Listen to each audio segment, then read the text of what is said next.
together. Dad is a legend. Who can we thank for that? Let Ancestry help you piece.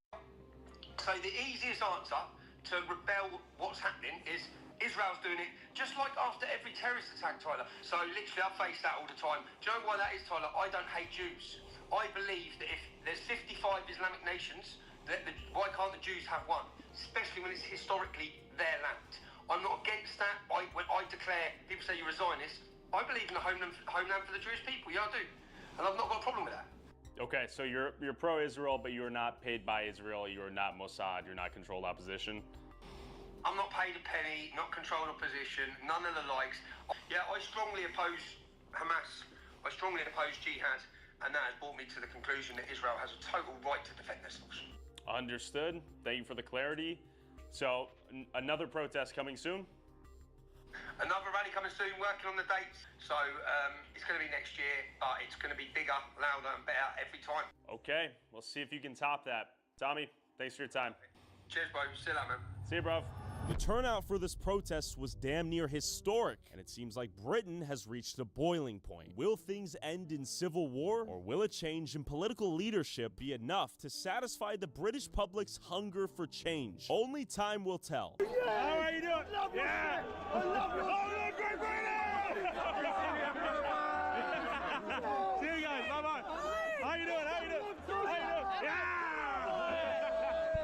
Say hi, say what's up. Dad is a legend. Who can we thank for that? Let Ancestry help you piece together your story with a family history membership and detailed DNA results. Start today at Ancestry.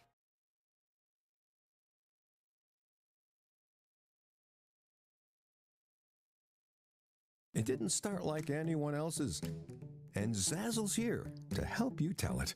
From save the dates to thank you cards and everything in between.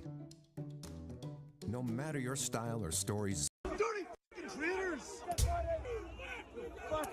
England is on the brink of civil war. They're not here to integrate, they're here to dominate. We need to remember who we are. We need to remember where we've come from. We need to look at our forefathers and understand what they gave. Yeah, they need to let more boat people in. A couple of them broke into my house. Really? Yeah, I'll swear that. England went and robbed the whole world. It's about time they paid some of them poor people back. All right. Electric out here. Unbelievable. Unbelievable. So many people here. Honestly, pure chaos. I don't think this is controllable at a certain point. Look at this.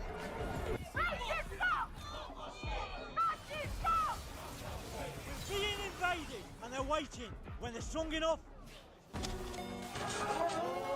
We are seeing the boats becoming more crowded. There are more people on each one of them, and that's one of the reasons government sources say that the numbers are increasing. The silent majority will be silent no longer. This country is amazing. It's just having a downturn. That's me at the largest protest in modern British history, fighting for free speech, Christian values, and against mass migration and the Islamization of Britain. 11 months ago, I met up with the leader of this protest, Tommy Robinson, before he was sentenced to 18 months in prison for contempt of court. Don't die in there. You know what you have to do, brother. Go when you're there tomorrow. Just stand in, take it in, and think that a resistance has grown, man, and how far we've come, and that they can't put the fire out. Tommy, be safe, be smart. I will, man. See you later. He was just released May 27th of this year after spending 7 months in solitary confinement. 16 years ago, when I first started speaking out against Islamic rape gangs that were plaguing this country, from that point on, I faced relentless attacks from the British state, wielding lawfare as a weapon in order to silence me. So that gagging order, these attempts at censorship, to silence, to cancel people, it hasn't worked. Before I meet up with Tommy, now that he's out of jail, And I said, well, you're the expert, you're the psychologist. What is 9 months of total isolation going to do to me? And she said, it's going to be devastating. I said, so how are you doing it? I made a film, I'm a journalist. I'm still not myself. And attend what may be the largest protest in British history, I want to take you to what could be the super diverse future of Great Britain, Luton. The town is majority non-white, 32% Muslim, 38% foreign-born, and speaks an estimated 150 languages. What does a super diverse future for Great Britain look like? You will hear many different languages spoken out here. Quick survey, where are you from? I'm from India. Bangladesh, brother. I'm Kurdish original. Okay, are you Nigerian? How long have you been here in Luton? 4 years. Oh my goodness. Are you okay? Okay, you okay? What the f***, man? Very slippery, be careful. Hey, is he mad at her?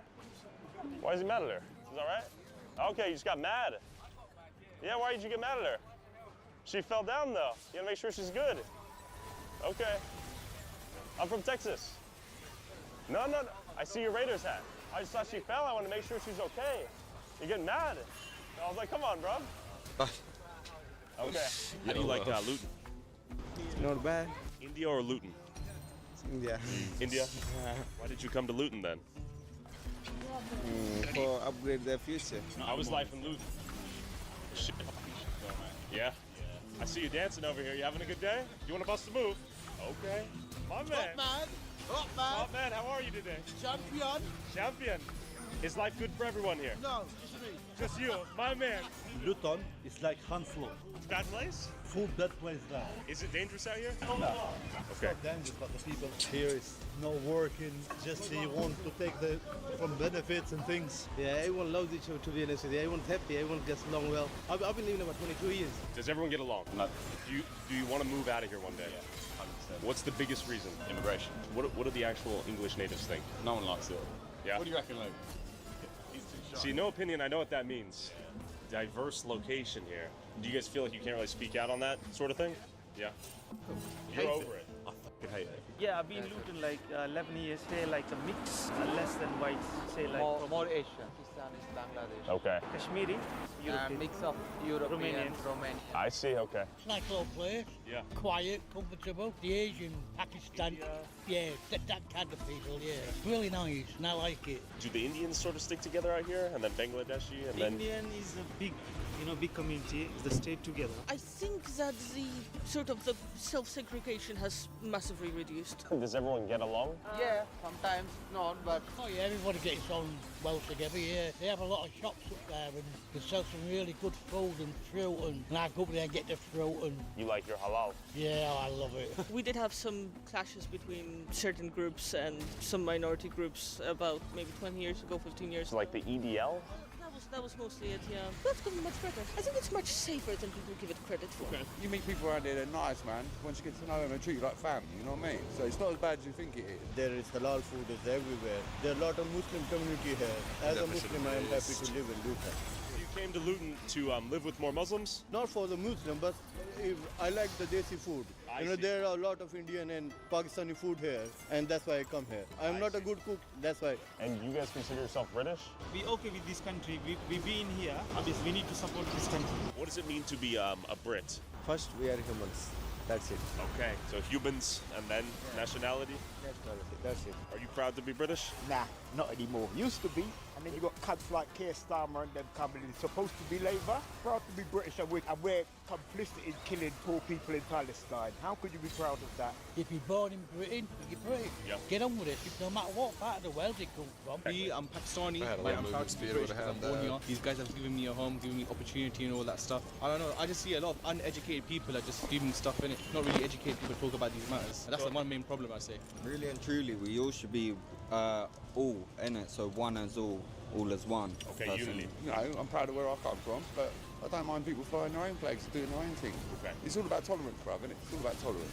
And what are your thoughts on this big nationalist rally tomorrow in London? With the Nazis, I hope they get their comeuppance right. And that geezer who's supposed to be from Luton, that Stephen Nancy Yaxley, I hope he gets a proper beating. They're going to be a big problem in this country. The flags? Other flags. Oh, other flags. Okay, so you're saying people need to assimilate and sort of... Of course, yeah, they need to respect. They want to be like what they were in their country. They want to be making this country as the same. Yeah. And not being British?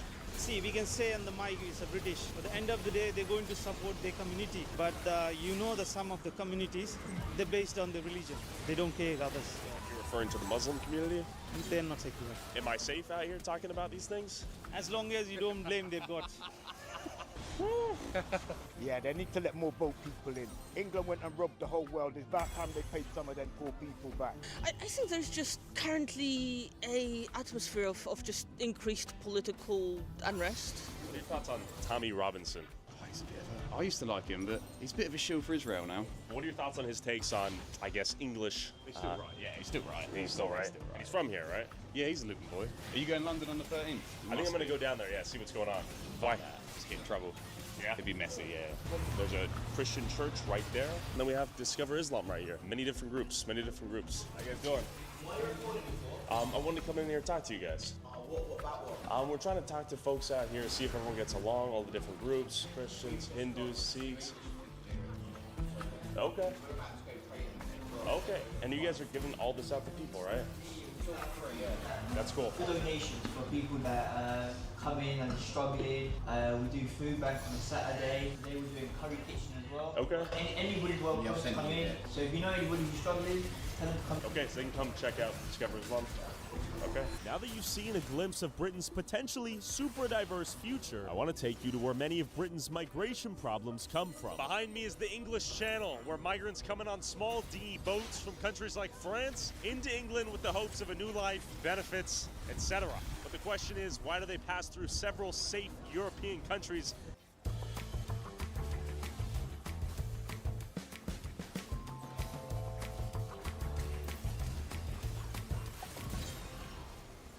At Grand Canyon University, we believe in equal opportunity, and the American dream starts with purpose. By honoring your sacred vocation of education, you impact your family, your friends, and your community. From teaching pre-K through 12th grade students to educational administration, GCU's online bachelor's, master's, and doctoral degree programs can help you reach your goals. Find your purpose at Grand Canyon University. Visit gcu.edu. Initial teacher licensure programs are not available in Kentucky. That offer them asylum. Why do they go all the way through to here, England? Can you really be called a refugee if you go through several other countries that offer you freedom, safety, housing, shelter, food?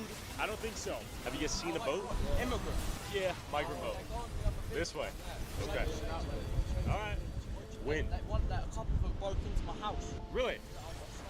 You had some migrants break into your house? Real story? Real story? He does sound like a little giddy to find him saying that. It is thousands, and it's more thousands than it should be. It is a hell of a nuisance when you see them arriving. You've seen it before? Oh, only on the telly. Okay. They keep saying they're stopping it, and of course they don't. It's a very, very difficult problem. I see. Are people here in Dover fed up with it, or what's the sentiment out here? Yeah. I live up just up the top in Aycliffe. Literally they land on the beach. They're in every single day. If you carry on walking down towards the docks, you'll see where they bring them into the marina, and they're changing all the marina for them. Like intake centres for them? Yeah. They're trying to tell you on the media that they're trying to stop it and that, but they're not. And so, you know, a case of a young chap only been in this country for 2 weeks, straight away came onto the girls. As you know, in many parts of the world, women are not human. I mean, they've got better clothes than me and better phones than me. Cracked. Where I live, and they were bragging, I've had a family move in next door to me last year. A migrant family? Yeah. Fresh off the boat. There's tons in the lifeboat. Yeah. They're in every day. Do you see them spill over into town here in Dover? No. No? They intake them and ship them to other cities? You have no clue. I don't know where they go. But you see the boats? Little dinghies? Yeah? No, big dinghies. Big dinghies. Big dinghies. This country is going downhill at the present time, and it will continue to go downhill. It's such a shame, but we're over the peak, a bit like the Roman Empire. It went over the peak and it was gone. Oh, you think this is the tail end of Great Britain's greatness? Oh, definitely that. Tell me. Britain has had its empire. It is past its empire. It happens to every empire. Do you think it's over? It's changed. This is what happens to all empires, to all rulers, to everything. They get fat and lazy. This is the end. Striving. And it's the striving that makes humans great. What's your biggest concern right now? As an older man imparting the torch to the younger generations? Biggest concern, yeah. This will sound ugly to you. Tell me. I have no concerns. I don't give a shit about anything. They'll get So through. you know how your parents fought in World War II, and That's been done. It cannot be changed. But they sacrificed for the next generations, right? And it seems like there's some indifference from the boomer generation, at least in the United States. Some apathy, arguably. That apathy has been generated by their own parents, by this generation's parents. They got it wrong because their parents got it wrong. All after the war, everything was different then, and there's a big sigh of relief, and now everything's Dude's actually quite wonderful. insightful. And they transferred that to their children, and they to their children, and that's where we are right now. You don't care what happens next. No, I don't care what happens next, because caring doesn't change anything. So I met up with one of England's loudest voices pushing back against mass migration and fighting for freedom of speech and for Britain to reclaim its national pride. I'm glad you're alive, sincerely. I really thought that was a weird moment. I was like, man, I met this guy, now he's gonna go get killed in prison. Lots happened.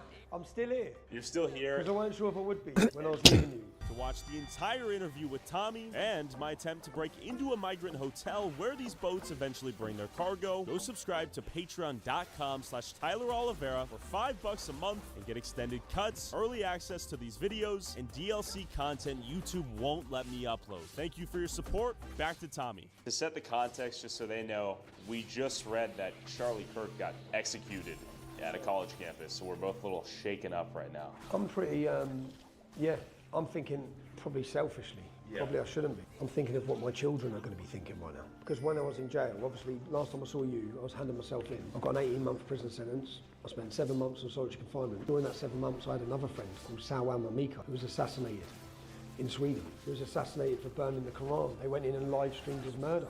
They live-streamed his killing. Now that, and I remember ringing home, my son was crying because then they're terrified. So I think watching this, a lot of people right now, on our side of politics, this is probably going to shock and scare a lot of people. This has been encouraged. Anyone should have seen this coming, as in the opposition to us, the far left, Islamists, they're given free rein. But this should be a reality check for everyone to realise that hatred against anyone who's, let's say it openly, who's white, has been encouraged. But our rally is about free speech, about the attack on free speech. And the fact that people in this country have been fearful of exercising their free speech, fearful of the government, fearful of the media attacks, also fearful of violence. That's what we're about to have a massive rally about this weekend. Sure. It's in support of free speech. Let's go back in time to when you and I last saw each other. You were turning yourself in for contempt of court and terrorism charges. I was turning myself in for making a documentary where they gave me an injunction preventing me from showing the public anything, the truth. I decided then at that point, let's just smile about it. It worked. I said at the time, they think they're putting me on trial, I'm putting them on trial. Basically, they use the courts in this country, they use the courts across the West for lawfare to attack people who speak out. They took me to court based on a total lie. I managed to gain evidence through covert recordings, and I managed to prove that the corruption of the British judiciary. The court was corrupt, the judge lied, everyone lied. I got it all in black and white, I got it all in video for everyone to see. They then gave me an injunction preventing people from seeing it. When they done that, this story was far bigger than me. Because the court's been used against Donald Trump, the court's been used against Steve Bannon, the court's been used against Alex Jones, the court's been used against speaking this weekend. Pretty much every single person who's speaking at this free speech has been targeted by a corrupt judiciary. So I decided to release the film. Now when I made the decision to do that, I had to sit my family down because as the judge had told me, if you ever show anyone this information, you will receive a 2-year prison sentence. Because I was censored, deplatformed and totally invisible for 5 years. They managed through big tech and censorship, you couldn't even mention my name on Facebook. So then I was gone, but then when Elon Musk basically picked me back up and picked back up the British public, because we had no chance. We have hope now. So when you last saw me, I was talking about putting them on trial in the hope that the world would see the film. In the first week of January, after 7 or 8 weeks on solitary confinement in a maximum security prison, I rang my son, Dad, what? Elon Musk shared the film. At that point, the film went to 167 million views, the most watched film in British history. I then knew everything I wanted to do had been worth it. And what you're about to witness, Tyler, I'm not saying it, what you're about to witness, this has all come from this. Our country's awake. Now, I see something historic happening.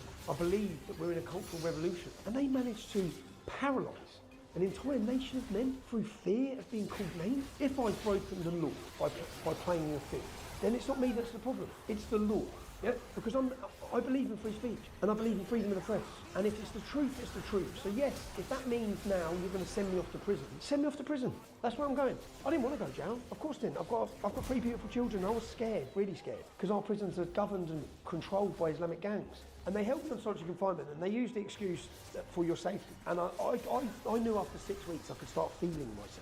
I thought I'm not going to be well. Yeah. So you were in there solitary confinement, 7 months, just in a box. So when they brought me in, there's the segregation unit of a prison is where you go if you stab someone, you set fire to your cell, you burn something.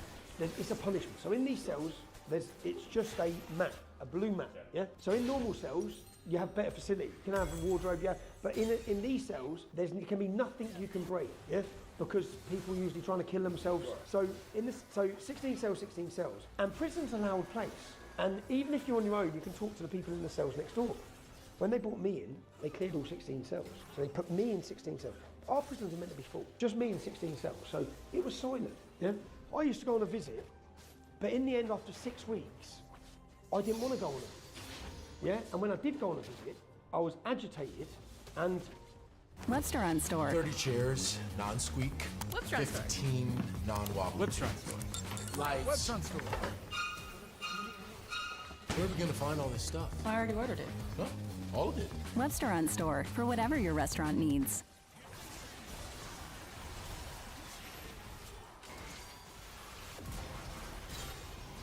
Download the Kayak app to search and compare prices on flights, cars, and hotels from hundreds of travel sites. Then do what people do. Check sites Kayak already checked. Play word game, play different word games. Chortle, cool word, thought it would be worth more. Oh yeah. Back to the Kayak app for a great deal. I could see the change in myself. And I knew because I've already done solitary confinement before. And when I come out last time, I went well. Yeah, what were the changes you noticed? I'm withdrawn. When I come out last time, I'm withdrawn from my kids, from my family, connecting with them. I've spent 7 months on my own. I want to be on my own. Yeah? I want to lock myself away. And then when I come out, whilst I was in there, I had health assessments and I got diagnosed with complex post-traumatic stress disorder. Because, again, like that, like my aggression levels. And when I got in there in the first week, you had a meeting. When you're solitary, you have a good board every 14 days. Doctor, mental health governor. So in my first one, I said, well, you're the expert, you're the psychologist. What is 9 months of total isolation going to do to me? And she said, it's going to be devastating. I said, so how are you doing it? I made a film, I'm a journalist. Played a film. No one's disputed what's in the film. It's the truth. The darkest stain in British history. This is the darkest. We allow men to be imported into our country who are hostile against, with an alien cultural ideology, to make their way through our country. And whilst it was going on, our government, our police, our politicians, but the entire country remained silent and scared to speak about it. When we look at who we were, we need to remember who we are. We need to remember what's inside every single one of us. We need to remember where we've come from. We need to look at our forefathers and understand what they gave. And we've sat back and allowed this. But now, I sit quite happily that something huge is happening. A cultural revolution doesn't start here. Politicians can't do that. It starts at the bottom. Who's at the bottom? Us. But whose communities are the ones being affected when they flood this country with mass open border migration from Islamic nations? Us. It's our daughters who are being raped. It's our sisters. We saw them try and intimidate the British public. Locked up a mother for 31 months. Locked up a grandfather who's now dead. They killed himself in prison, right? For fear of being killed by the gangs. Because he was being targeted because Muslim gangs control every jail. Our problem, my problem, is with migrants that come here, and rather than embrace it and love it, they declare war on it. And there's a segment in this country that have not come, they're fifth column, they're not here to immigrate, they're here to dominate. Yeah? And we can see it. And as we see them dominating, we see our police and our government, everyone bending their knee. So we held this event on the 1st of June, 30,000 people. We then had our next event, which was the 27th of July, and 100,000 people turned up. Now, if you watch what happened in between these two events, commentators, celebrities, everyone started finding courage to speak. So the things I've been saying for a decade, the same people that were attacking me started saying the same thing. When I watched 100,000 people on the 27th of July cheering for Christianity, priests are now contacting me to speak at our events. When for the last 15 years, the priests have been with the Muslims against us. The church leaders have been against us. Something massive is happening. And what built this country? Englishmen and Christianity. When you lose your faith and identity, you leave a void. So what they made it fashionable and cool, demographic of this nation in 60 years, and then beat us down every time we talk the truth about what's happening. Without speech, we can't fight. So Elon Musk spies in. He allows us to tell the truth. He allows the public to see what's happening. In step the American Trump party come in power. JD Vance flies to Munich. Do you know what confidence it gives us? Know that they're fighting for our speed. To see JD Vance put it on the European Union the way he did. The sad thing is, 650 politicians in the House of Parliament. How many of them are here with us on Saturday? None. None. 2013, I looked at the demographics increase by 2030. So in those 17 years, the projected growth of the community, and I looked at the different wards for Luton, which is my hometown, to look at the problems. The Pakistani and Bangladeshi community were going to increase by 70 to 77%. The white and the black by 1.3 to 1.4%. Yeah? So what do Labour know? If you're projecting and you're looking at the future, where does the future lie? When we started fighting in Luton against this, yeah? Oh, the leader of the council was there, her name's Hazel Simmons. And we went to the meeting and she said, there's not enough for you. She laughed at us. There's not enough for you. Because their power their power and their future is from the Muslim community. And they know it. But they will use democracy to end democracy. Does the solution become remigration? Because all this nationalism's great. What does that practically mean at the end of the day, right? There has to be remigration. Who goes home? The 40,000 Muslims who are on the terror watch list need to leave. Instantly gone. Gone, see you later. 33% of Muslims that want Sharia law, yeah, they can leave law. Is that identifiable? Anyone who's broke the law, criminals. We have 12,000 foreign nationals in our prison system. Afghanis are 22 times more likely to commit sexual offences in the UK than anyone else. Why have we got any Afghanis coming into our country? Because the demographical change to these countries, the change in culture, is it London has like a 30% English population? Is that right? Well, at what point does this stop? Sure. To say Nigeria. Well, Nigeria has to always remain a majority black country because that's what it is. Japan has to maintain a majority Japanese population. Otherwise, it's not Japan. No, there's no future survival for Europe without remigration. The future of Europe depends on it. Look at France, look at Sweden, look what's happened to Germany. Look.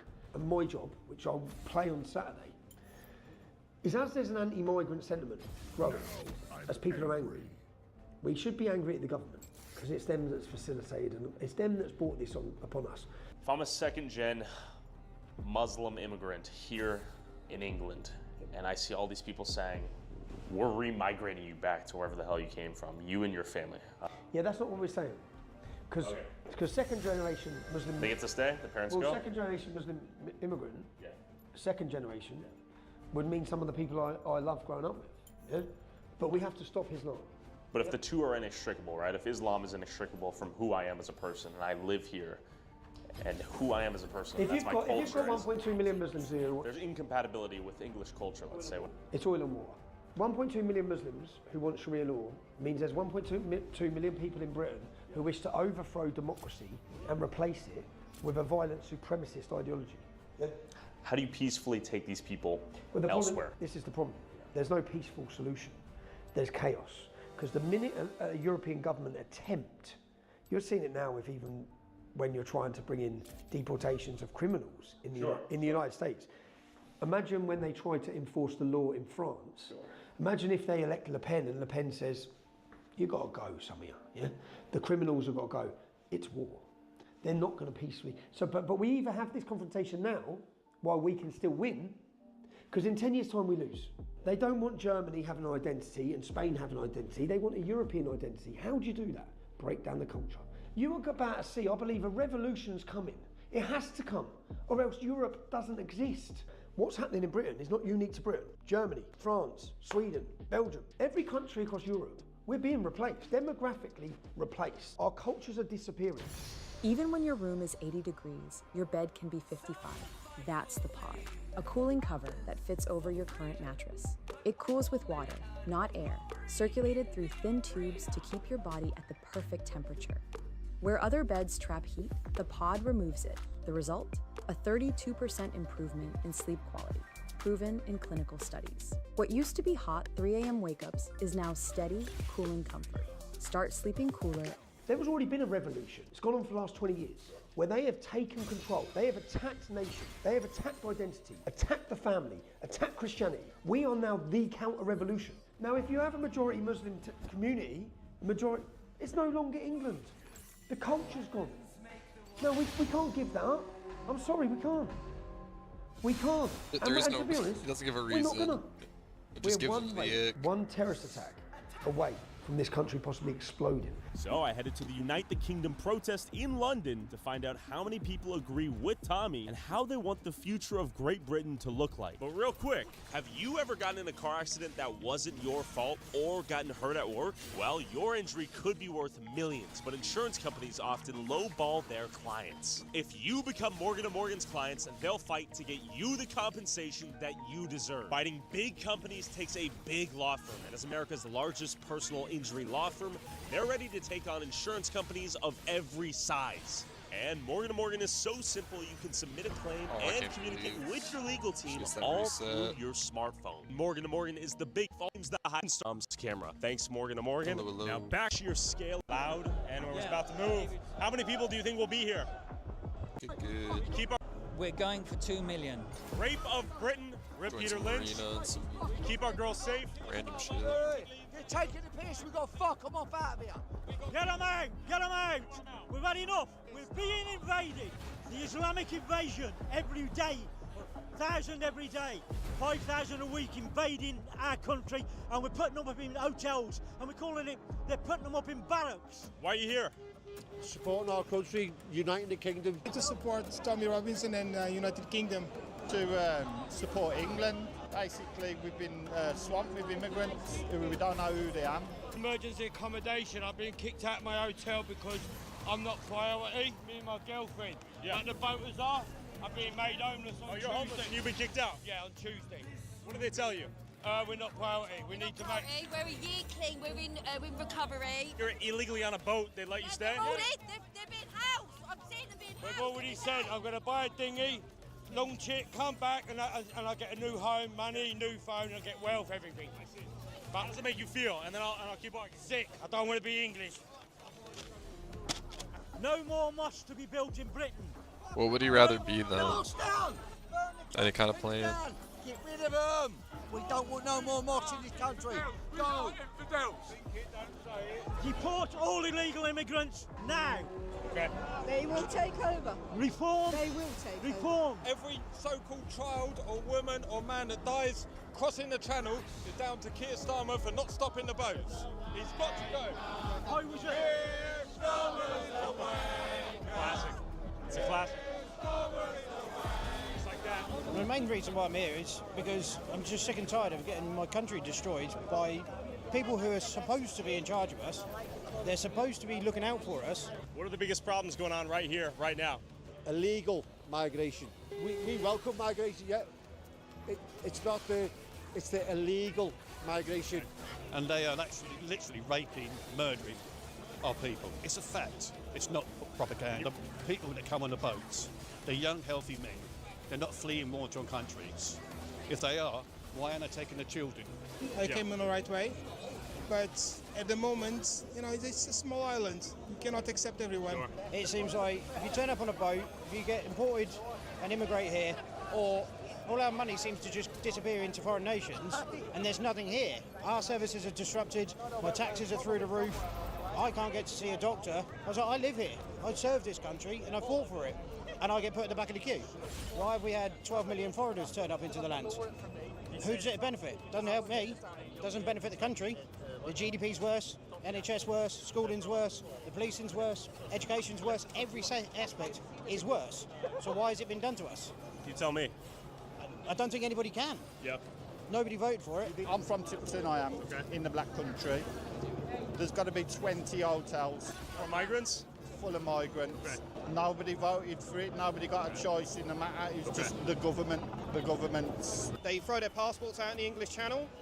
So how do we know we're let in?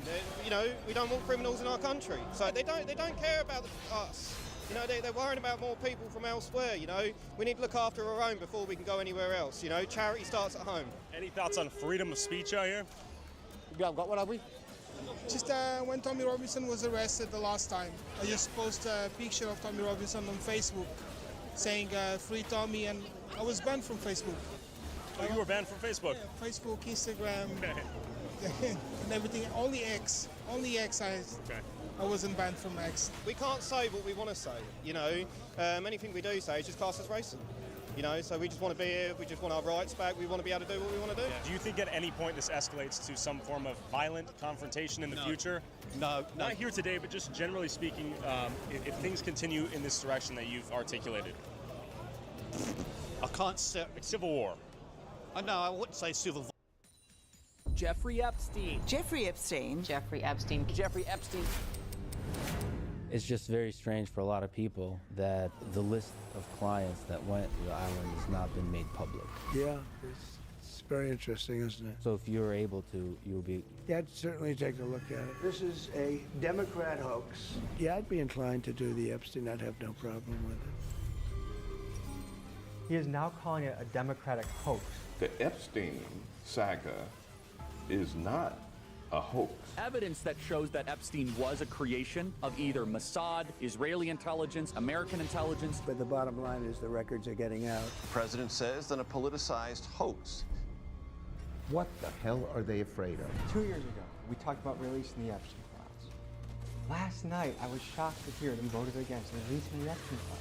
You got a lot of people that it could be mentioned under those files that don't deserve to be. And you're really calling the women who were in tears talking about in junior high a hoax? How demeaning, how insulting. In junior high? In junior high, some about 13, 14 years old.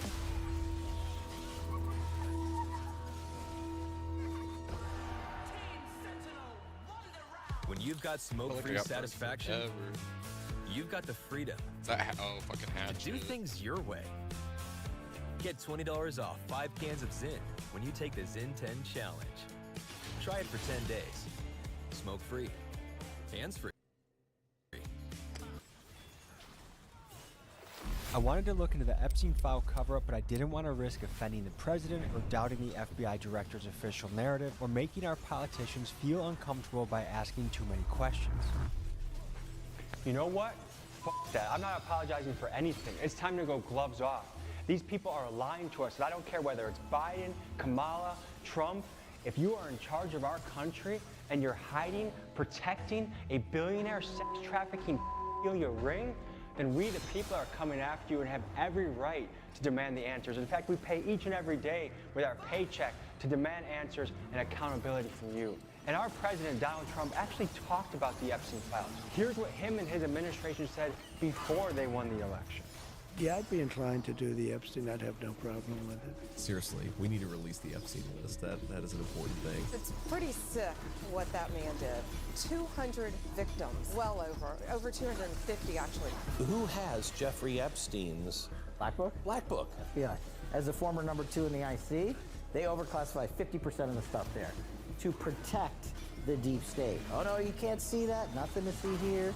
And now that these people are in power, here's what they are saying. Look, the whole thing is a hoax. It's put out by the Democrats because we've had the most successful 6 months in the history of our country. This is a Democrat hoax that never ends. 20 years ago, or whenever it was, 2006, 7, 8, Epstein gets his sweetheart plea deal, right? I wasn't in power there. I wasn't in place there. I had, nothing to do with it. Are you still talking about Jeffrey Epstein? I put out a poll on my YouTube channel and 115,000 of you replied. And 96% of you said that the government is a bunch of filthy liars when it comes to the official narrative on the Epstein story. So me and my team boarded a plane and we flew to Washington, D.C. to launch a full-scale investigation. In doing so, we talked to United States senators, guys like Chuck Schumer, Ron Johnson, and Rand Paul, as well as representatives like Nancy Mace, Hank Johnson, and the man that's leading the charge to push for transparency, Representative Ro Khanna. Furthermore, we joined forces with one of the top conspiracy theory experts on the internet, Mr. Ian Carroll, and we also spoke with a guy by the name of Mike Yeagley, a man who works with all of your favorite 3-letter agencies and claims to have seen a version of the Epstein files himself. We get into this and much, much more.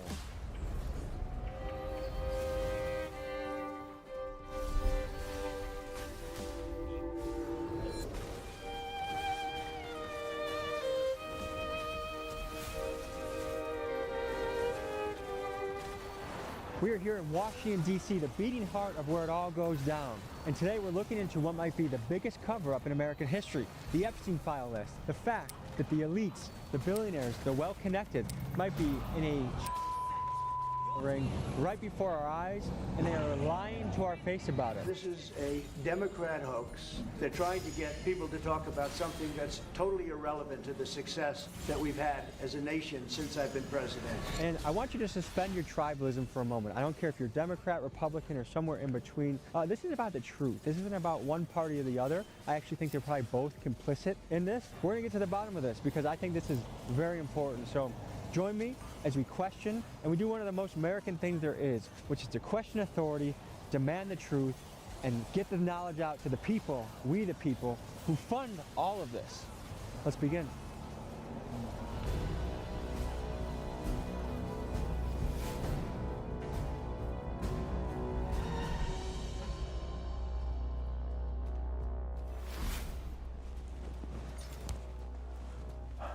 My name's Ian Carroll, and I'm an independent journalist, researcher, content creator, and my slogan is follow the money, seek the truth. Jeffrey Epstein was an unqualified math teacher for the wealthiest of the wealthy, that then got recruited to be an unqualified banker, that then kind of failed out of banking during a scandal, and somewhere in there he got hooked up with human traffickers and blackmailers and started what appears to be the world's largest known sexual blackmail trafficking ring. One of the guys leading the charges of encouraging the government to release the files I feel like there has is to be so many Representative people Ro who know Khanna from California. a Ro decent Khanna, amount a more. Democratic congressman representing San Francisco, is co-leading the charge with Kentucky Republican Thomas Massie to force a release of the Epstein files. Seen on popular podcasts like Theo Von and Flagrant, he is a politician who is determined to be transparent. He's coming to the Airbnb. Hey, good to meet you. How are you? Good to meet you. Thank you for coming through. And he had this whole scheme where if you were rich and if you were powerful, you basically got away with assaulting girls. And then these rich and powerful men said, what are you going to do about it? Proceeded to blackmail most of the most powerful people all around the world, which now is the story that's broken all over everyone's newspapers and Twitter feeds. And he took that blackmail ring straight into the White House and visited Bill Clinton 17 times in the White House with the likes of Robert Maxwell and Ehud Barak, directly linked to the Israeli government. And Leslie Wexner bankrolled Jeffrey Epstein. And that's not just a matter of speech. He signed over power of attorney to Jeffrey Epstein. So Jeffrey Epstein could have sold Victoria's Secret on behalf of Leslie Wexner.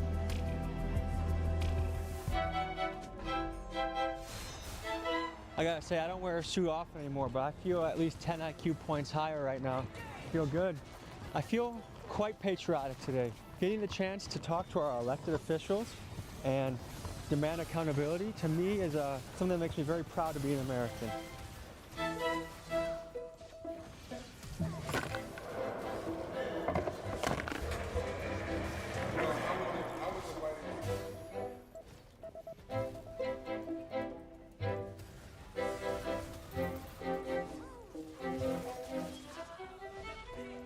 So we're here with Representative Nancy Mace, one of the people that is leading the charge to expose the Epstein files.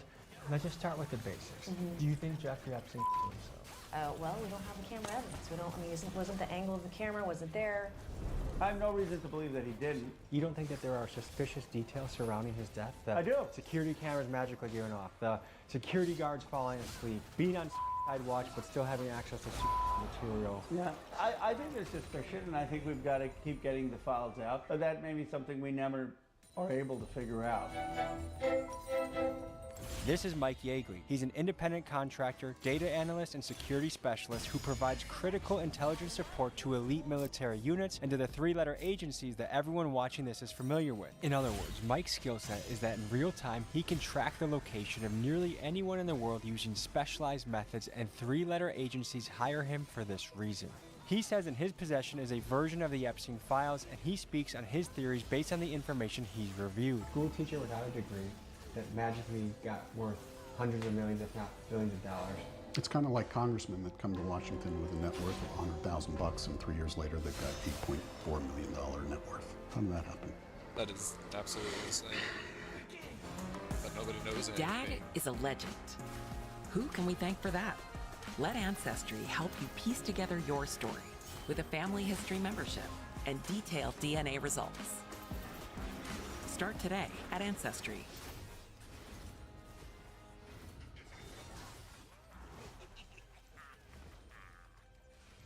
Hi, everyone. I am your new editor-in-chief. How many of you have written for a paper before? I've tweeted. You tweeted? I'm in a group text. Terrific. I hope it's not too disruptive to have me sort of shake everything up. No, don't be so self-defecating.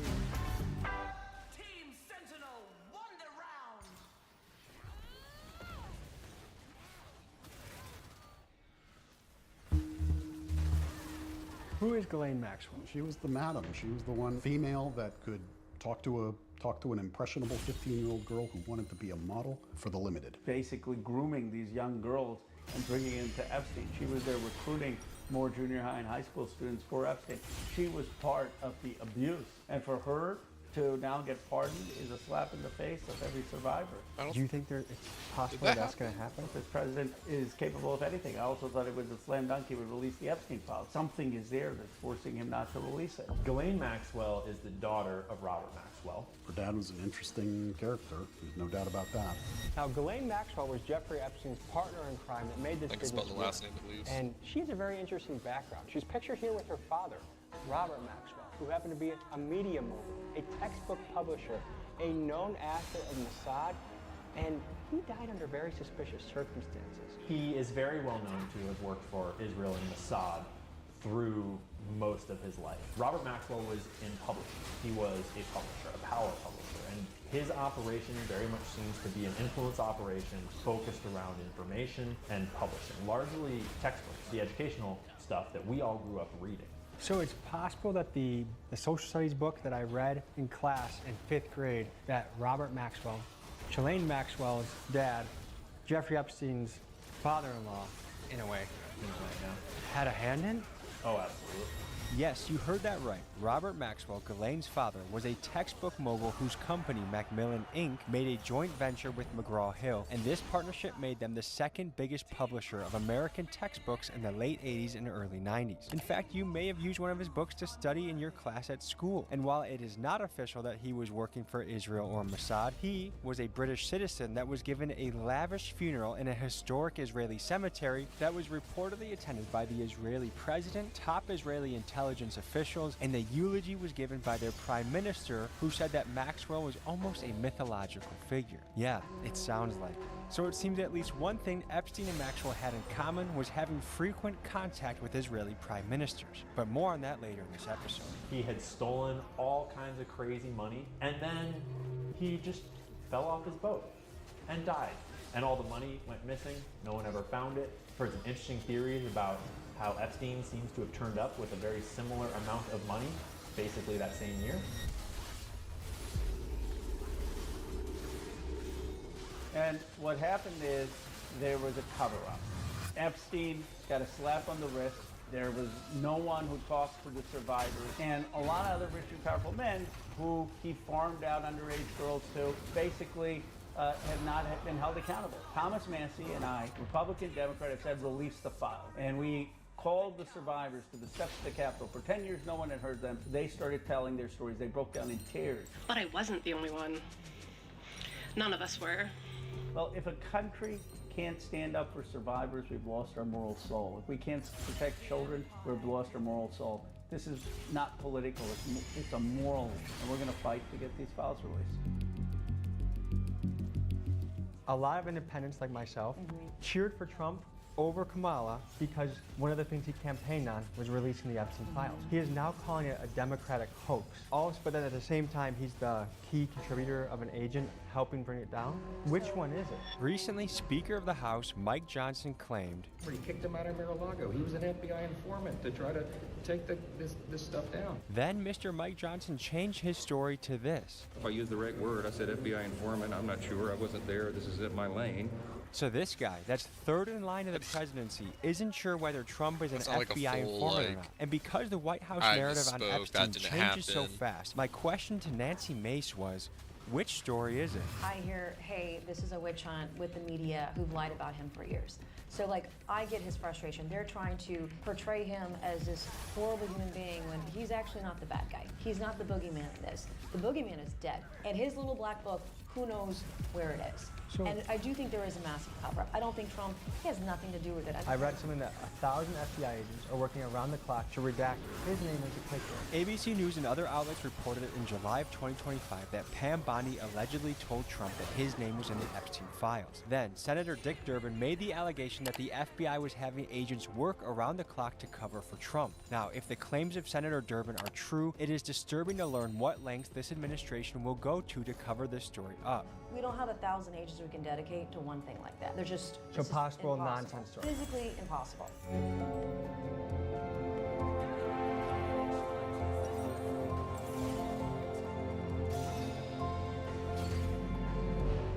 We know that Trump is in the clouds. What makes you sure to say that? Hank Johnson is a Democratic congressman from Georgia. Here was his take on the current state of the Epstein file cover-up. Well, because he had 1,000 FBI agents combing through the record to remove his name. The Epstein saga is not a hoax. It's not fake. It is real. Thousands of victims, not just from the United States of America, but from across the world. They're not buying the bullshit.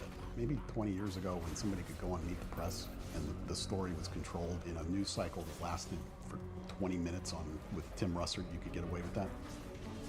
I don't think you can get away with that anymore. Now they're saying, what force is so powerful that even Donald Trump is not able to release these files? I saw that for the petition to release the files, only 4 Republicans put their name on it. Courageous, 4 courageous Republicans. 3 of them women, Lauren Boebert, MTG, Nancy Mace, and Matthew. Matt.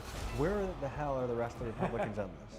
How could you oversight- possibly well, vote against it? Well, it hasn't come for a vote yet. So we just signed our names to it. Once it gets to 218 very soon, then it'll come to the floor for a vote. Let's look more at the question of why Republicans are largely not voting to release the Epstein files. Well, first, let's consider that the Trump administration allegedly declared it to be a hostile act if they voted for the release. Interesting. To the common man, it appears most Republicans are compromising their integrity because they are intimidated or afraid of Donald Trump, allegedly. And to me, the story of a party acting spineless to protect their leader instead of doing what they are supposed to do, which is represent us, their voting base, is similar to when the Democrats pretended that former President Joe Biden was not a dementia patient running for re-election. The bottom line is lying or covering for your party is cowardly, and we as Americans should be mad when either side does this.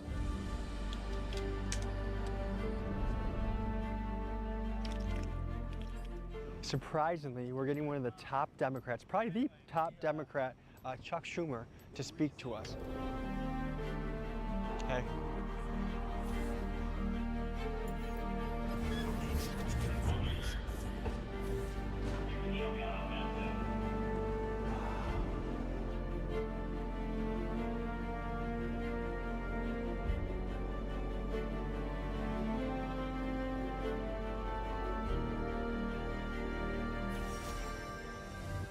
Hi everyone, Mark Barden here at Sandy Hook Promise. On December 14th, 2012, my 7-year-old son Daniel was shot to death in his first grade classroom.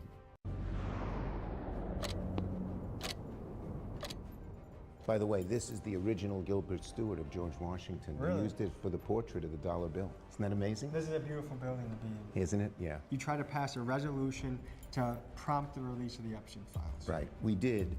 They don't want to vote on it, but we found a good way to force them to vote on it today, and we did. And they're squirming because so many of them have said. Mitch McConnell has said release the Epstein files. John Thune has said release the Epstein files. Marsha Blackburn has said it. Tom Johnson has said it. They've all said it. Now they get a vote, and they vote to just keep concealing it. Why? What the hell are they afraid of? They're either covering up for Donald Trump, who we know is worried about these files because he's lied about it constantly. He's the one who made a campaign issue out of this. He said, release the Epstein files. Him, Kash Patel, Pam Bondi, they all JD said Vance, it. they all said They're the ones who pushed to release the files, and frankly, a good number of people, even on the MAGA right, said release the files as well, because they thought, hey, maybe this shows that Donald Trump is part of the whole corrupt scheme that he claims to want to undo. No one believes Trump. So last night we met with Senate Minority Leader Chuck Schumer, and they forced a vote to try and release the Epstein files, and it failed. 51 to 49, the Republicans squashed it. We're gonna meet with our Wisconsin friend Ron Johnson, who voted against it. Ron, we have to have a very candid conversation here because 2 years ago, you told me you wanted to release the file. Do you believe that there's anything fishy about the death of Jeffrey Epstein? Well, certainly it's fishy. The cover-up of the list of individuals that visited Epstein Island Doesn't that seem crazy? Is pretty fishy. I will say, I think it's true, it was mainly people of the left that Jeffrey Epstein was courting and that took advantage of his island pleasures. Don't you feel like anyone that's on that list should be looked into? Well, I think we should have a full investigation of Jeffrey Epstein and his activities. Does it feel like it's been kind of brushed under the rug? Yes, because it has been. We're gonna find more of that out in just a few minutes here.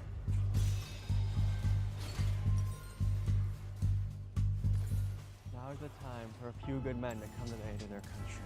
Hello, how are you? Good, I'm Tommy. I'm here for an interview with Mr. Johnson. That's cool. And then look, I mean, who knows? This might be true, but otherwise, this is the culture war is getting fanned with this. I wonder if any foreign country would like it if we were divided about that kind of stuff. All right, well, let's get you in. Yes. Yeah. Thank you. Hey there. Mr. Johnson. Tom, how you doing? Good to see you again, man. Nice to see you. How are you? 2 years ago, when we met, we talked about releasing the Epstein files.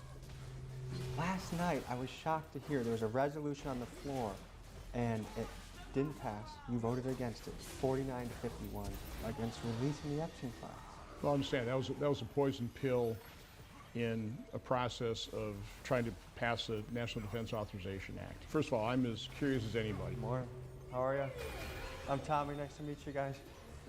Where would you like us to set up? Hey, an absolute honor. My name's Tommy. Nice to meet you. I think one of the things that really annoys people is they think, well, maybe some rich people don't have the same justice. I'm just an ordinary person. I live in a middle-class home, but this really rich guy can do stuff, you know, that if I did, I'd go to jail. And I think that's the way I look at the Epstein thing. I don't have any facts about it. I'm not consumed by it. But at the same time, I think that there's a perception out there that wealthy people got away with stuff and that something's being hidden. So you started out talking about Epstein. It's certainly not my priority, but let's start out, truthfully. Let's start out and talk about what happened yesterday. What happened to Charlie Kirk dwarfs, I mean, the Epstein file is dwarfed by the implications of what happened. Senator Johnson, I agree with all of these points. I agree, but I do feel like we are derailing from the Epstein file. You had... No, again, we'll get to the Epstein files. I don't have that much to say about them because I don't know anything about them. Then why did you vote against releasing it? Because that was a charade. That was a poison pill trying to derail the passage of the National Defense Authorization Act. The Epstein files will eventually get released, okay? We followed up with a couple Senate offices to see if they knew what Ron Johnson meant by this poison pill theory he's talking about, and they were just as confused as we were. You spoke with some of those victims last week. What can you tell the American people what you learned in that meeting? I was moved to tears. Well, I think my face showed it all. I left the meeting early in tears. It was just really, I'm going through something that's very raw and very similar. I'm about just under 2 years into my own trauma. I want to say that these women are very, very brave. Can I ask you a question about that? Yeah, sure. So how does it feel to have your whole party turning against you, to have the president turning against you, to have all this political power coming to bear on you just for trying to hold accountable in our government? Well, as long as I've got the people back home for me and the people out in the country for me, that's okay. I've never tried to make it my priority to worry about my friendships here. I think half the reason people are motivated to keep them secret is embarrassment. We are looking at the most blatant cover-up. The dumbest lies are being used. Are you not sure that there's something fishy going on? I think there's something very fishy going on. And then you had one of the victims that died recently, Virginia Giuffre. According to Trump's own words, Virginia Giuffre appears to be a key part of why he and Epstein had a falling out, and we'll cover this more in detail later in the episode. I'm happy to try and extract those from the government. Yesterday's vote wasn't the time to do it. Okay. The Wall Street Journal published what may or may not be a birthday card from Donald Trump to Jeffrey Epstein. They're known friends, known associates, many photos together, but Trump is suing them for $10 billion for defamation and other reasons. Is that a threat to freedom of speech to sue someone $10 billion for publishing something? First of all, I think President Trump is involved in something like 3,000 lawsuits in business. Unbelievable. I mean, it's what he does, you know. For a guy who keeps talking about free speech, he's awfully sensitive when the speech is a speech he doesn't like. Just what I've just read is that, you know, 3 forensic handwriting analysts say that is not Trump. Well, I tracked down the survivor's lawyers, and we went to Epstein's estate, and we said, okay, send us this birthday book. And lo and behold, the birthday book existed. They sent us the birthday book, and it turns out that there was Donald Trump's letter. On the day we were in D.C. covering the story, the Wall Street Journal republished what they claimed was a birthday card from Donald Trump to Jeffrey Epstein. In response, Trump filed a $10 billion defamation lawsuit against the journal, saying that it caused him, quote, overwhelming financial and reputational harm. And folks, this seems to be the Trump family playbook. If you print something they don't like, they might just hit you with a massive, almost impossibly big lawsuit. I mean, just recently, Melania Trump sued Hunter Biden for over $1 billion over a claim that Epstein introduced her to Donald Trump, allegedly. And it then occurred to me that Trump might sue me for this very episode. So I called my lawyer to get his take.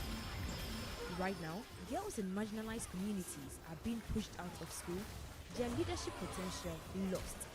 Together, we can unlock this potential. Comfort unites people across the globe in common cause. How you doing, man? Good, how are you? I'm now being a little bit scared that I'm going to get sued by the Trumps for an obscene amount of money. Well, just want to say, it's been said, it's been alleged. We don't have, like much of this, we don't have factual support, but it's been, you know, some have the opinion that. Just couch what you're saying. And then what if I still do that and he still sues me? Well, it'd be great for your career. You don't think he'll win? No. So it's a nonsense lawsuit just to scare people. Yep. And would it get thrown out by most reasonable people? Yeah, because he's a public figure. They're both public figures, so they'd have to show that you have actual malice toward him. Also, I just wouldn't be too afraid of this. This brings us to the bigger issue of free speech. If publications and journalists are scared into silence or sued into bankruptcy, this sets a dangerous precedent for journalism in this country. And in fact, a week after these interviews were filmed, Trump has now also sued the New York Times for $15 billion, also for defamation. So before I comment more on this Epstein story, first a quick disclaimer. In case Donald Trump or his lawyers see this, I just want to make it absolutely clear that his signature on the birthday card is totally fake, and it's fake news. And so just to show you how fake it is, we're going to compare it to real signatures from Donald Trump. Here, you guys can see it for yourself. Now that we've conclusively proved that it's not real, let's move on to another subject. Are they being blackmailed, threatened, Well, that's extorted? the question. Who's controlling this? What are the powerful interests? Why is there such a reluctance to release it? It's like they're making it a bigger story every day that they don't release it. Would he be acting in a way where he is hiding something? It's hard to explain. From a technical perspective, I don't think there's anything that he needs to avoid. That technical information is available. He's saying it's a nothing story and it's a hoax. Do you believe that? I believe that there are Democrats that are using it as a wedge, as a political wedge, and they're trying to infer that he's a nefarious person.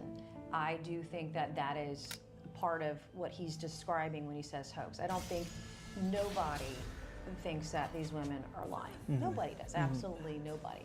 I think it's hard to look at this situation and say, yeah, Donald Trump is being very transparent and he's not trying to bury this. He's trying to say that when people ask him in a press conference, like, why are you even asking about this? How dare you? This is old news. Are you still talking about Jeffrey Epstein? This guy's been talked about for years. Are people still talking about this guy, this creep? That is unbelievable. Do you think these files should be released completely unredacted for all of us to see? Well, yes, I believe in full disclosure of the files, releasing all the names, everything, but we would need to ensure that we redact for any child sexual abuse material or CCM underage kids. Sure. And that we would redact the names of victims. So that would be my only caveat to that. Yes, release it all. And for that, I'm on the bill. I've signed the discharge petition, and I will be voting for the bill when it comes to the floor of the House in a couple of weeks. And we applaud you for that. Honestly, it's refreshing to see people going for transparency. Yeah. So people are very happy that you're doing that. Let's talk facts about the relationship between Donald Trump and Jeffrey Epstein. He previously said, I don't know the guy. Oh, come on. Yeah, he knew the guy. Have you ever had a personal relationship with Donald Trump? What do you mean by personal relationships? Have you socialized with him? Yes, sir. Yes? Yes, sir. Have you ever socialized with Donald Trump in the presence of females under the age of 18? Though I'd like to answer that question, at least today, I'm going to have to assert my 5th, 6th, and 14th Amendment rights, sir. So there are 5 people taking the 5th Amendment, like you see on the mob, right? You see the mob takes the 5th. If you're innocent, why are you taking the 5th Amendment? I know I'm not friends with any professional sex traffickers or pedophiles. I think, like, when you're... Yeah. This, to me, is suspicious of... You said you didn't know the guy. We were tired of it. I mean, he's been photographed with him. I mean, they... Yeah, we were tired during the Biden administration of lies. A lot of us, especially independents, were like, man, this is the time that the veil is actually going to get peeled back. The JFK files, the Epstein files, there's going to be transparency. A guy that was targeted by the justice system is now going to... And it seems like, to the average person watching this, that our very own president is part of Can it. we at least agree a birthday card, as gross as that is, has nothing to do with trafficking? I mean, there's no... No, not at all, but he says he didn't know the guy. You knew the guy. Well, aside from the numerous photos that they've had together, aside from the new reporting about the birthday book and the letters that he sent to him is coming out. Allegedly. Aside from all of the statements from both of them that they were very close friends, aside from everyone that saw them hanging out together all through the 80s, aside from all that, yeah, we don't really know. Why specifically did Trump and Epstein have a falling out, apparently? Trump claims that Epstein took staff from his spa, took Virginia Giuffre and maybe others from his hotel. And how old was Virginia at this time? I believe that she was 16 at the time that she was taken from the spa. I don't know for sure. I know that she was 17 with Andrew. When you're talking about victims, like, it feels like it matters extra to tell their story as truly as you can to what they said, because of everything they've gone through, and especially Virginia, who not only went through the recruitment, the grooming, the abuse for years, but also everything since, and the bravery to tell the story and to, in one way or another, give her life to the story and to the victims in general to expose this. We owe her a great deal. I can't imagine that 2 dudes as close as Trump and Epstein were back then, that are into the evil things that Epstein was definitely into, and the questionable things that Donald Trump has openly talked about having been into. Such as? Such as pageantry, such as walking into the dressing rooms at his pageants while they are changing. Donald Trump loves a beauty pageant, and by his own admission, he was no stranger backstage while owning parts of 3 different pageants for nearly 2 decades. You know, they're standing there with no clue. Is everybody okay? And you see these incredible looking women, and so I sort of get away with things like that. I find it hard to imagine that they're breaking up their whole friendship because one of them was trying to recruit employees from a spa. Who knows? Everyone has their own theories, but I suspect that Trump is implicated in the files in some ways. And that doesn't even necessarily mean that he committed a crime. Doesn't mean that he ever had sex with a minor. Doesn't mean they had him on camera doing anything. It could just mean that he did business deals alongside these people over the years. Folks, when I hear about the mysterious and nefarious character of Jeffrey Epstein, it makes me wonder what he was like in person. In 2002, Trump said, quote, "He's a great guy." But Melinda Gates, who met him once, described her meeting with him like this. He was abhorrent. He was evil personified. I had nightmares about it afterwards. In fact, her husband Bill Gates' relationship with Epstein was so disturbing that it was a key reason she ended her marriage of 27 years to one of the world's richest men. And because Trump considered Epstein to be a great guy and even invited him to a second wedding in 1993, I was curious what caused Trump to stop being pals with Epstein. Here's what Trump said about it. But I said, if he's taking anybody from Mar-a-Lago, he's hiring or whatever he's doing, I didn't like it. Other people would come and complain, this guy is taking people from the spa. I didn't know that. And then when I heard about it, I told him, I said, listen, we don't want you taking our people, whether it was spa or not spa. He was fine, and then not too long after that, he did it again, and I said, out of here. Did one of those stolen, persons, that include Virginia Giuffre? I don't know. I think she worked at the spa. Another theory on Trump and Epstein's falling out speculates that it was a bidding war on a 60,000 square foot mansion that contributed towards the end of their friendship, allegedly. So hypothetically, you could speculate on the Epstein files. Hypothetically, I could say that one could name names, the names that everybody wants to know. But from what you've seen, is President Trump implicated in the files? I don't know.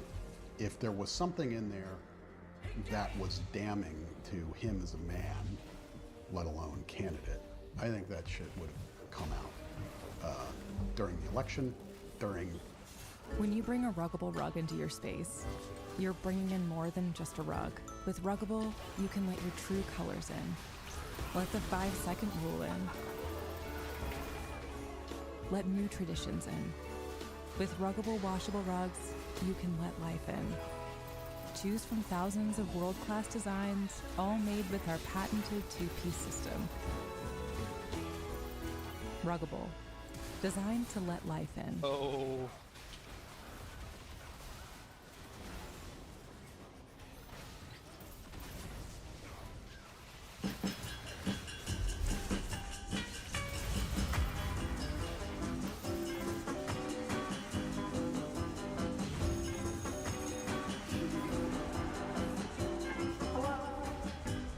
Hello? Oh, hi. I'm Rich. The criminal trials, I think the Democrats would have gotten it out if there was something there. Mike Yeagley brings up a point that a lot of Republicans have also said, which is why is it that much of the mainstream media and many of the Democrats seemingly refuse to cover Epstein and Trump's relationship until now? It doesn't make sense to me either. If the files are so damaging to Trump, why didn't the left unleash this on him during the election cycle, which surely would have been the strategic move? Or is it possible that the damage the Epstein files will cause is so great to both Democrats and Republicans that both sides are too scared for the files to truly come out? I'd love to hear your theory in the comments. I try to avoid the Trump side of it because there is a whole rabbit hole to go down on Trump of his history with people like Roy Cohn, his history with Epstein, his history with these business deals and with these pageants and all these things. But ultimately, I care more about the Epstein files themselves because they're way bigger than Trump. It's not just Trump that's implicated. It's our entire government. It's our entire deep state apparatus. Allegedly. That's the thing about blackmail. You don't know who's controlled. You don't know who's compromised. We don't know how many strings are being pulled. If you had to speculate, what kind of people are on this list as far as the positions they hold, the power they have? I think you would see high-profile media types, university presidents, CEOs beyond those that have already been called out, actors, rappers. You might see a religious figure here and there. Do you think foreign intelligence operatives are involved in this? I do. Can you speak more about how this could be a honeypot operation? I think a lot of Americans don't have a strong understanding of how blackmail works because it's not something that we deal with in our regular lives. And I think that a lot of Americans are starting to think about it more and understand it more. And most people arrive at the very surface level first and they think that's the whole story. You'd think it's like, oh, you get them on camera having sex with a minor and then you own them and they do everything you tell them to. And ultimately, that's not the only form of blackmail or honeypot that works. And ultimately, it's never that simple. Everyone does things in their life that they're ashamed of, that they would rather be able to take back. But that blackmail that you have from your past baggage, it never goes away. And so as you achieve a position of power later in life, you bring all that baggage with you, for better and for worse. And if anyone can find it and exploit it, then maybe you are about to work for them. Do you think it's likely that Jeffrey Epstein was part of an intelligence agency and this was a honeypot operation to compromise people with blackmail? I think that every option is on the table. I think it's an absolute possibility. I think, you know, I've never seen a honeypot operation, but I've heard stories of honeypot operations in our country, other countries, that it's a thing that they do. Davos, for example, that there are stories of prostitutes that show up and all these things go on. You have to think to yourself, we're not that stupid or that gullible. Somebody's filming something somewhere and gonna hold it over someone's head for some deal. I would be shocked if that doesn't happen. Now this is the infamous jet, the Lolita Express. And some of the most influential and powerful people in the world took this jet to places like his island, where they did unspeakable things with minors. And this was likely part of the whole blackmail operation. But let me draw your attention back to this. Now, how did Epstein get this jet? Well, he bought it from none other than our friend Leslie Wexner, the guy that owns Victoria's Secret.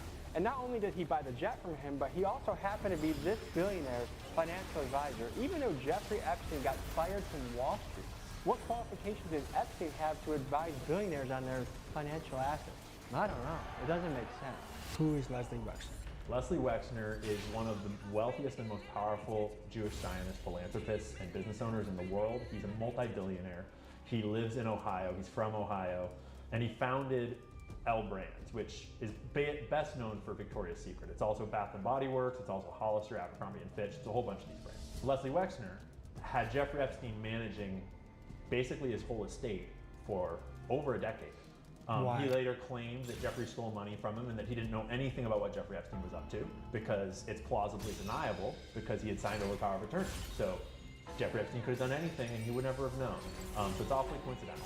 And then it's also coincidental that his other giant company, Hollister, Abercrombie & Fitch, that was run by L too. He put in his guy, Mike Jeffries, when he bought Abercrombie & Fitch in, I believe, 98 or late 90s. He put in Mike Jeffries as his CEO to turn the company around. And Abercrombie bought Hollister. They started targeting more young people. They launched all of the fashion catalogs for the young male model thing. And it turns out that that CEO that he put in was running a giant male sexual pedophile ring. And he was flying these young male models to like go and have crazy orgies with all sorts of messed up shit going on all around the world. And that guy just got popped last year. And they wrapped it up with an insanity defense because he has Alzheimer's and he can't remember. So it's just kind of weird that Leslie Wexner, who was the bankroll behind Jeffrey Epstein, had two different running two of his giant fashion brands in the modeling industry, and no one's ever asked him a single question. He's still a billionaire living in a mansion in Ohio, and he's completely free. Do you see any overlap between the Epstein story and Israel? I don't know, because I don't know what the files are. There are some people who have alleged that Mossad is involved or that there are a foreign intelligence involved. I don't know. What I do know from Bradley Edwards, the lawyer of the victims, is he says that there are foreign actors involved. Now, you might be wondering who some of the shadowy figures leaving Epstein's house masked up are. Well, that's none other than former Israeli Prime Minister Ehud Barak. What was he doing there? We have recent email leaks from Ehud Barak that is his entire email inbox from almost a year's worth of time, and they communicated almost every day, often multiple times a day, direct contact about basically everything that they were doing. He also visited him frequently, and there's a whole year of time where Ehud Barak's known visits to Epstein were monthly on a schedule. Most people were visiting Epstein in what seemed like a leisure sense, but Ehud Barak was visiting him on a regular schedule, and he was also sneaking in and out of Epstein's mansion in disguise. Jeffrey Epstein referred not just Ehud Barak, but also Benjamin Netanyahu to JP Morgan. That's the current Prime Minister of Israel. Why is a random lone referring the current Prime Minister of Israel to JP Morgan? Allegedly. Oh, that's very well proven. I'm scared of getting sued. Yeah. One theory we heard is that Trump's not in the files in a bad way, but the reason that he's protecting it is because the fallout could be so great that it could collapse governments, it could collapse things. So and I've saved this on 9/11 as well. It's Jack Nicholson. That kind of, can you handle the truth? You want answers! I want the truth! You can't handle the truth! It's a legitimate responsibility of the leader to take a look at something and go, this is probably better kept hidden. It's possible that what he is protecting or trying to avoid would be a crisis, considering hypothetically who is probably involved. So you think no matter who this impacts, we should go after them? Absolutely. Ali, I love your hair. I mean, it's easy to spot me on the court, I bet. But you've always been like that. See me? Yeah. Before you hear me. All done. Thank you. You're welcome. Not so fast. I love you. See what's trending on Wayfair, like living room upgrades from $20, game day faves from $25, and routine prep from $20. Delivered free and easy. Shop everything fall at wayfair.com. You and other Republicans, if top Republicans were named on the Epstein file. Would you guys be willing to take care of them and to make sure that they are I think answering to their regardless crimes? of party, if you're a child rapist, you should see capital Something the punishment. fuck You out should of get the death sway. penalty. Americans I'm sorry, bud. can handle We got the this. truth. Americans deserve the truth from their government. I think we will pass the House, which is a huge issue, with the MAGA House passing it. And I think there'll be a lot of momentum to pass it in the Senate. But then Donald Trump can veto it. What are the implications if we don't release the Epstein files? When John F. Kennedy was president, trust in America was 60%. Today it's in the teens. People don't believe the government's working for them. People believe the rich and powerful don't have accountability. People believe that the whole thing is rigged. And they elected Trump partly to unrig it. And now they see 7 months in, he's part of the whole swamp. If we don't have the release, we're going to continue to erode trust in self-government. The main thing about Epstein that everyone should know right now is that we don't need the files. The files are in many ways meaningless. Yes, it would be great to have our law enforcement agencies doing their job and investigating the case and looking for evidence to take down people that were involved, whether they were co-conspirators or whether they were clients, so to speak. We don't need them, and we don't need those files because we already have in the public domain way more than enough to prosecute many people that were involved, to interview at least many more. I actually fucking and find her. they're What all the just fuck out is there this? walking free.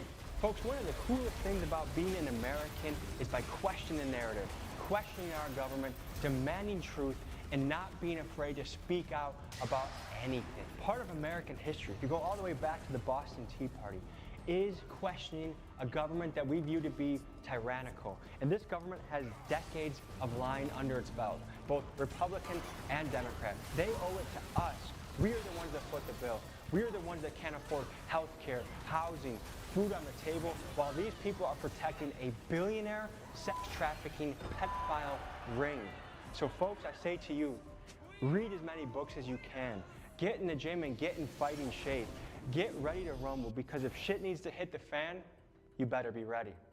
Folks, this is Tommy G. I love my life, I love you, and I love this country. Signing off, see you next week.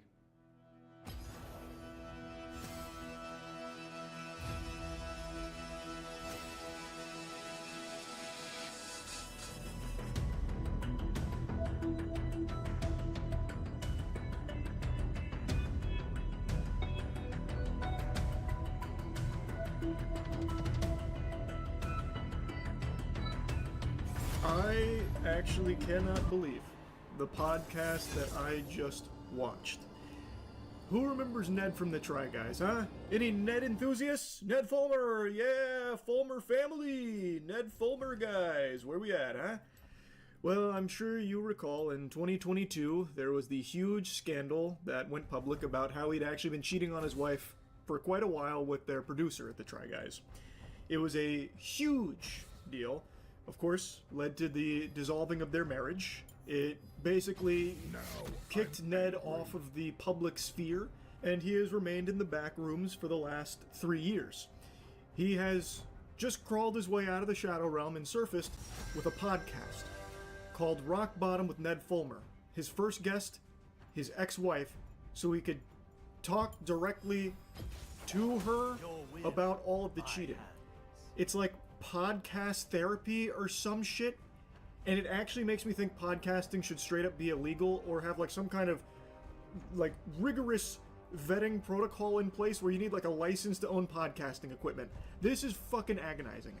It takes so much to make me turn something off that I've committed to watching. I will stomach any amount of like revolting dog shit this planet has to offer. I could watch Two Girls, One Cup 100 times back to back to back to back to back to back to back without even blinking. But this was too agonizing. I had to turn it off after 30 minutes. It is brutal to sit through. I can only imagine what she was feeling with this, because he kind of like talks about himself as if he's like some kind of a victim, like a survivor of his own cheating scandal. It's weird. You have to see this. Strange to think that people are watching this and listening to it rather than just being in like a therapy setting. Oh, heck yeah. It's terrifying. Yeah. It's absolutely, yeah. I mean, I'm on the verge of like standing up and walking out of this room. Absolutely. Understandable. And no one on the planet would blame her if she did. I think that is a totally reasonable response.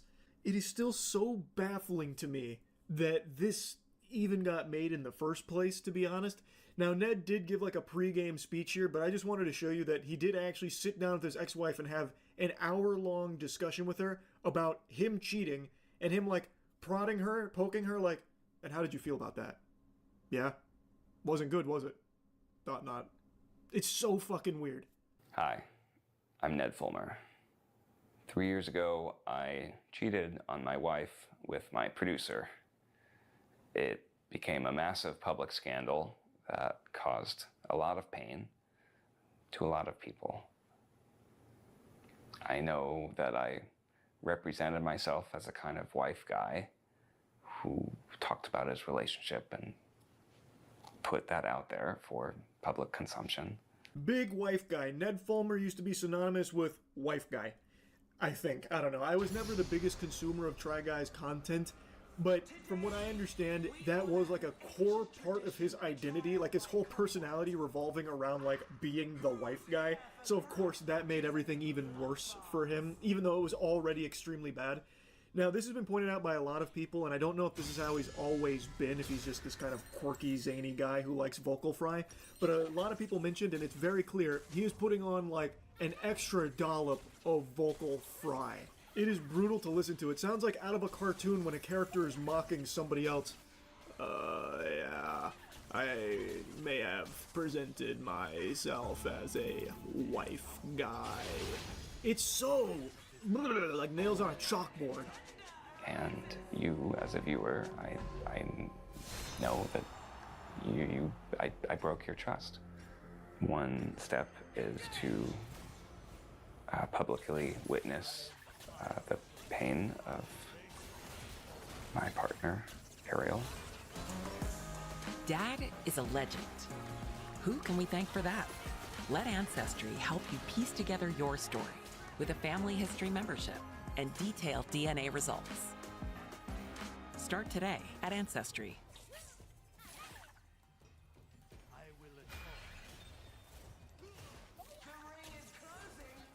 Sorry to interrupt, but this is important.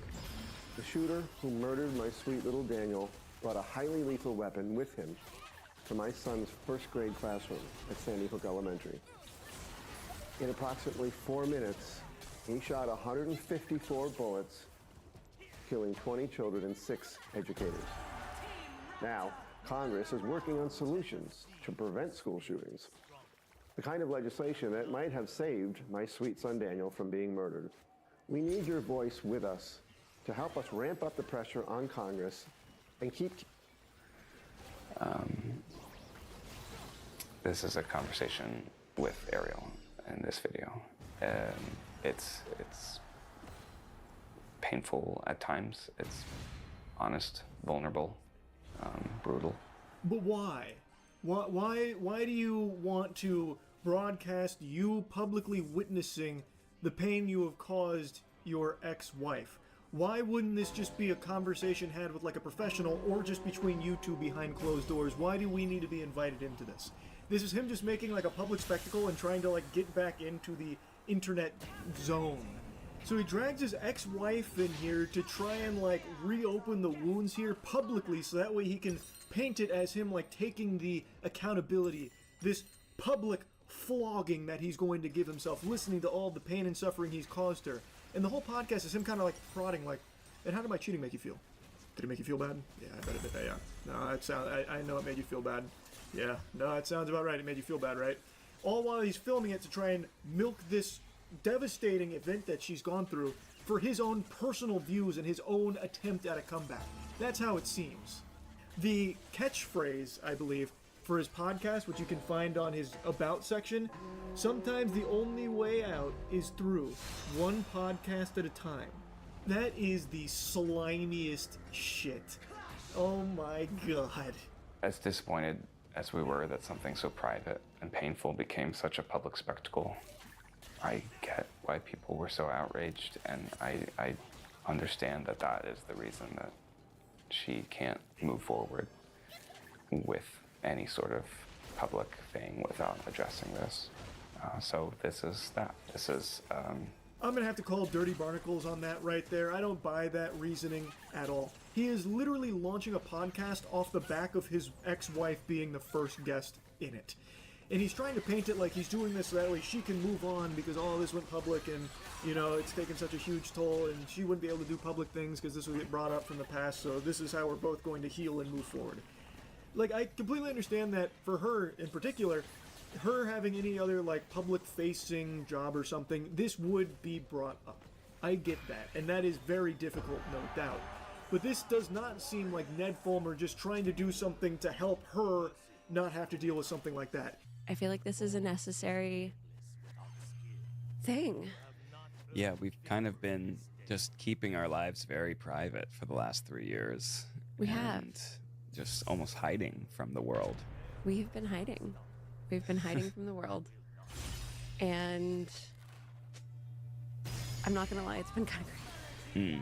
Now, I felt I needed to include this section in here because she is saying that she believes it was also somewhat necessary to publicly discuss this finally after so long, but that the time they spent away she's felt is kind of great. But since this was a public thing, it seems like she agrees that there needed to be some kind of like public resolution to it to move on. Now, I'm gonna go against the grain a little bit here. I don't think it's necessary. You do not owe strangers online an explanation to how private matters were handled. Yes, this did happen in the public eye with the scandal, you know, blowing up and the cup runneth over on Ned's unfaithfulness, but that doesn't mean that you need to do anything further publicly just for the internet to bear witness to. But if you do feel like there is like some kind of obligation to have some kind of like public, you know, closure to it, is this really the best way to do it? Because to me, it really feels like Ned is using this as a self-serving thing. This is the kickoff to his podcast. And this is obviously something he knew would get a lot of views. To me, it feels more like a calculated business call as opposed to something to try and help both of them, like, heal and move forward. Myself to strangers. It's like, oh, let's exchange Instagrams. I'm like, well, right? Here's mine, but couple of caveats. One, I have a lot more followers than you might expect. Two, all of this is pretty outdated. And three, don't Google me. Don't Google me. Don't Google me. You Just probably don't want to Google me. Get to know me first. Yeah. Oh my goodness. You don't want to be just sort of seen as the sum of your mistakes for me or the sum of your past for you. I cut a lot of this section out here, but Ariel mentioned how like making friends has been a little weird because of all of this, because they'll come into it with some kind of like preconception based on what they've seen from the public and such, and Ned immediately is like, well, actually, me too. I'm going through something similar. I'll try and make a friend, introduce myself, and they like ask for my Instagram. I'm like, whoa, bump the brakes, buddy. Instagram, I don't know about that. Whatever you do, don't Google Ned Fulmer. Definitely don't do that. You know, you don't want to be viewed with some of your mistakes, or I guess in your case, Ariel, to some of the past. Am I right? Yeah, we're kind of like two peas in a pod when it comes to this problem we're both experiencing. And he's like trying to like meet her in the middle there, like relate to her. But Ariel did nothing wrong. Ariel is completely a victim in all of this, who is now sharing like how it has affected her, even like socially making friends. And Ned's like, oh, me too. I'm super victimized by it as well. Like, they Google Ned Fulmer, they see I fucking cheated on my wife, and they don't want to be my friend. It's so weird, right? Like, you and I, we're going through like the same thing on this. Am I right? Like, this is what I'm talking about, where I feel like Ned's not actually trying to like help, you know, move forward here. It really feels like this is just his springboard for the podcast. This is Work-Life Balance with Betterment, the automated investing and savings app. Betterment uses tax-smart tools for your money, while you use street-smart tools for your life. Make your money hustle with Betterment.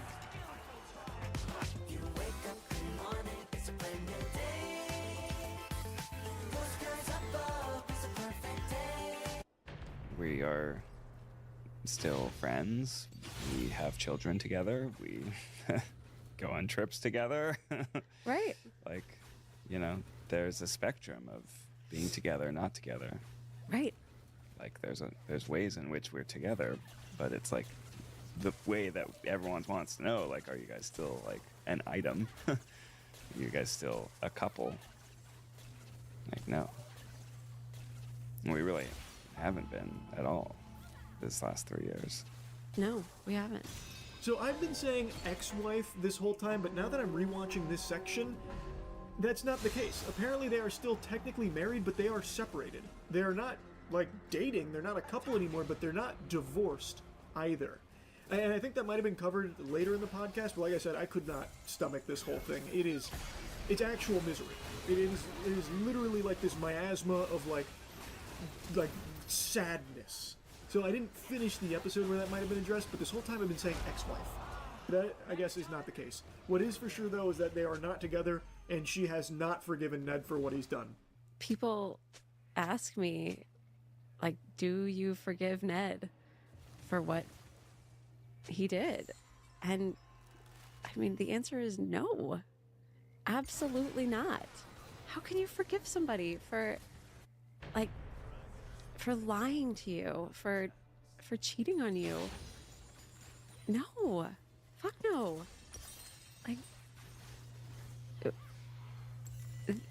Like, I don't even, it's,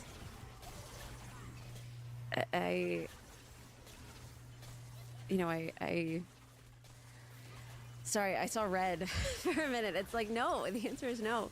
Yeah, that checks out.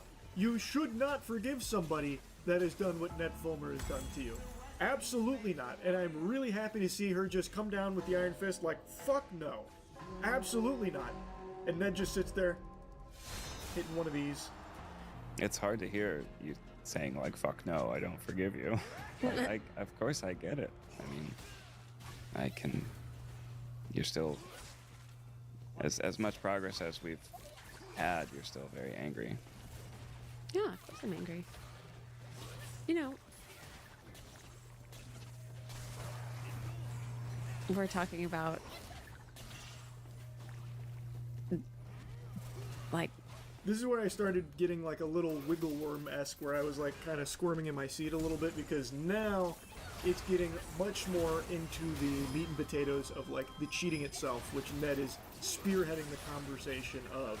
She's like, yeah, it hurts to hear you don't forgive me, but, you know, I get it. We made a lot of progress, but you're still angry. And it's like, yeah, man, of course you're still going to be angry, but why are you using that as a piece of content for your podcast launch? And you can see how difficult this topic is for her. She then goes into detail about how everything unfolded for her, where she got this news from fans, and she was being sent pictures, and she starts going through, like, what that was like for her emotionally. And it's really, really sad. And then immediately following that, this is Ned's question. How did having it become such a public scandal kind of change everything for you?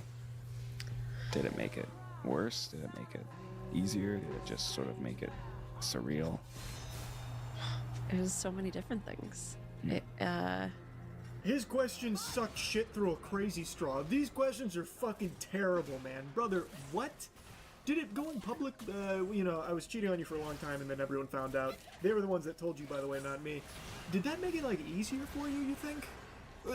Just explain that to me a little bit, if you don't mind, about how public how public it was. What was that like, being in the middle of that, if you don't mind? And then his next question, I think, is his worst one. What was that moment like when everything changed for you? Awful, obviously. What was that moment like, huh? Hey, excuse me, if you don't mind, can you walk me through exactly what it felt like when you found out that your husband, whom you have children with, has actually been cheating on you for a very long time? Can you please describe in detail what you felt when you learned that information about me? I'd love to know, if you don't mind. If that isn't the most brain-dead fucking question I've ever heard, Ned, it probably didn't feel good. What does asking this question even do to help either of you, like, heal from this? Please, walk me through the trauma when you learned that your husband, had been cheating on you for quite a long time. This is something, again, like I said, that should have been, like, with a therapist, not a microphone. Microphones do not do that job.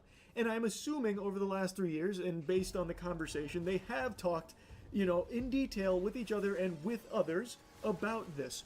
Why bring it up for the sake of cameras to capture it for your podcast?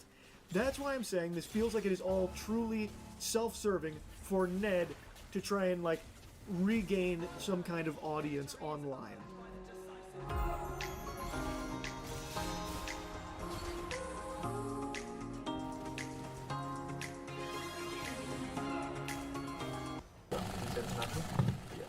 Therapy has been such a massive part of my last 2 years, a massive part of the reason that I'm able to be a musician again. I think I'll always be an anxious person. I think accepting that that's always going to be there for me is a big thing.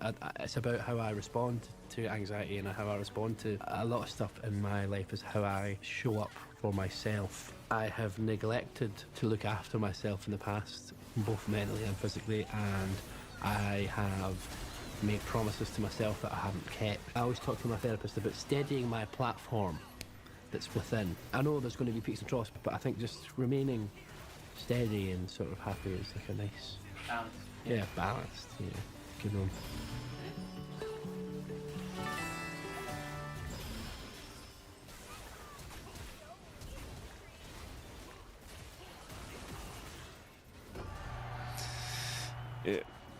I think there was a lot of sort of delusions and rationalizations that you, as the person doing that, sort of are telling yourself as to why it's not so bad, or why it's going to be okay, or why actually this talks about it in this way. And then it's like, I remember that moment, it all just kind of like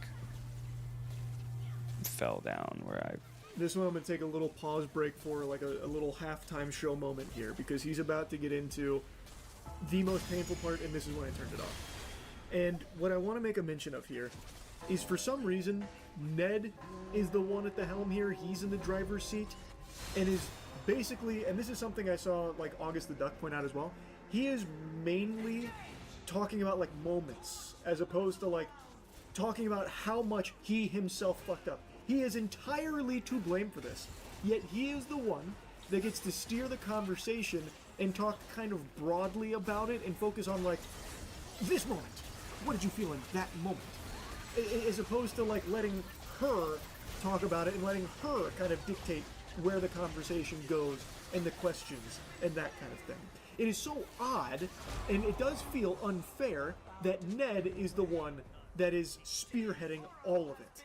It doesn't make sense, given that he is the one, the cheater, that did all of this. And yet, he gets to be the one in control of this conversation here that supposedly he's doing to try and help her, you know, move forward in like a public-facing environment. Totally could see how devastated and just completely traumatized you were, and it was just like, oh, everything changed for me as well. I'm like, oh no, this is like I've been hurting this person that I love this whole time. You didn't realize until then? Well, you know, but then there's other things you tell yourself to kind of sort of compartmentalize it, I guess.